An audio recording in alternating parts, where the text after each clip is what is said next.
जय हिंद। मेरे नए वीडियो में आप लोगों का स्वागत है। और मैं बात करता हूँ आज दिल्ली सल्तनत का काल। सबसे पहले देखेंगे दिल्ली सल्तनत 1206 ईस्वी से लेकर 1526 ईस्वी तक था।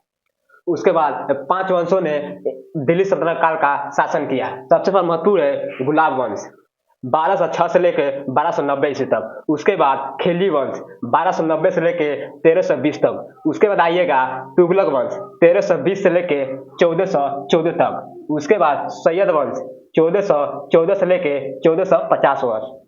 उसके बाद लोधी वंश 1450 से लेकर 1526, जो बाबर द्वारा लोधी वंश का अंतिम शासक था, उस पर बाबर आक्रमण कर देता है और बाबर वहां पर अपना कब्जा कर लेता है। उसके बाद देखेंगे गुलाम वंश। गुलाम वंश में 4 वंश शासक था, जिसमें महत्वपूर्ण वंशों का योगदान था दिल्ली सल्तनत काल में। सबसे पहले देखेंगे कुतुबुद्दीन ऐबक, जो लाहौर अपना राजधानी बनाया था। गुलाम वंश का संस्थापक थे ये कुतुबुद्दीन ऐबक।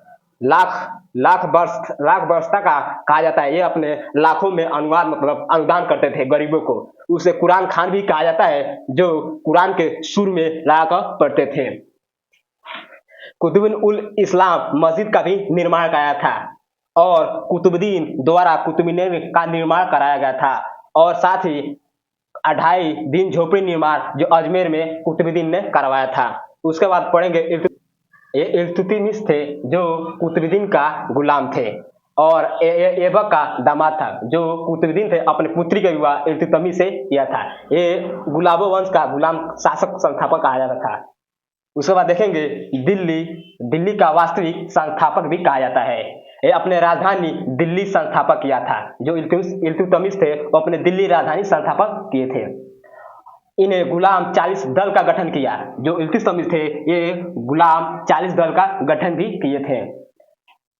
इल्तुतमिश ने चांदी का टका, नमक और तांबे का सिक्का चलाया था जो अपने दरबार में। कुतुब मीनार का निर्माण कराया था।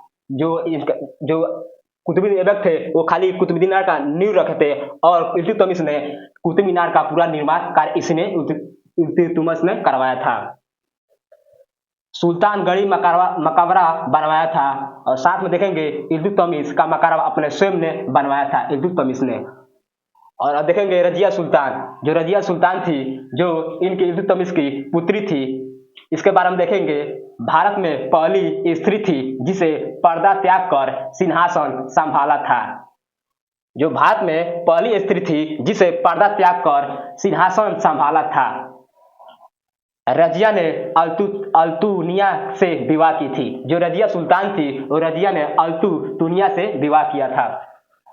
उसके बाद देखेंगे बलबन, जो इसका कार्यशासन था 1265 से लेकर 1287 तक। इसमें देखेंगे बलबन की महत्वपूर्ण भूमिका थी जो दिल्ली सल्तनत काल में। फिर देखेंगे 20 वर्ष तक सुल्तान के रूप में शासन किया था। जो बलबन थे 20 वर्ष तक सुल्तान के रूप में शासन किया था। और बलबन ने रक्त एवं लौ की नीति अपनाई थी। आपको पूछा जा सकता है एग्जाम में, रक्त एवं लौ की नीति किसने अपनाई थी? तो बलबन ने। उसने सिजदा और पाओस की प्रथा को अपने दरबार में प्रारंभ किया। जो बलबन ने अपने सिजदा और पाओस को भी साजदा का भी प्रारंभ आगे दिल्ली सल्तनत काल में योगदान था इनका। देखेंगे नेक्स्ट, मंगोलों का मुकाबला करने के लिए दीवान अर्ज की स्थापना की। जो बलबन थे, जो दिल्ली सल्तनत काल के जो गुलाम वंश के थे, वो मंगोलों को मुकाबला करने के लिए दीवान अर्ज की स्थापना की थी। बलबन थे। बलबन ने मृत्यु के बाद उसका कैकुबाद उत्तराधिकारी का बना था। जो बलबन के मृत्यु के बाद जो उसका कैकुबाद नाम का था उत्तराधिकारी, वही बना था।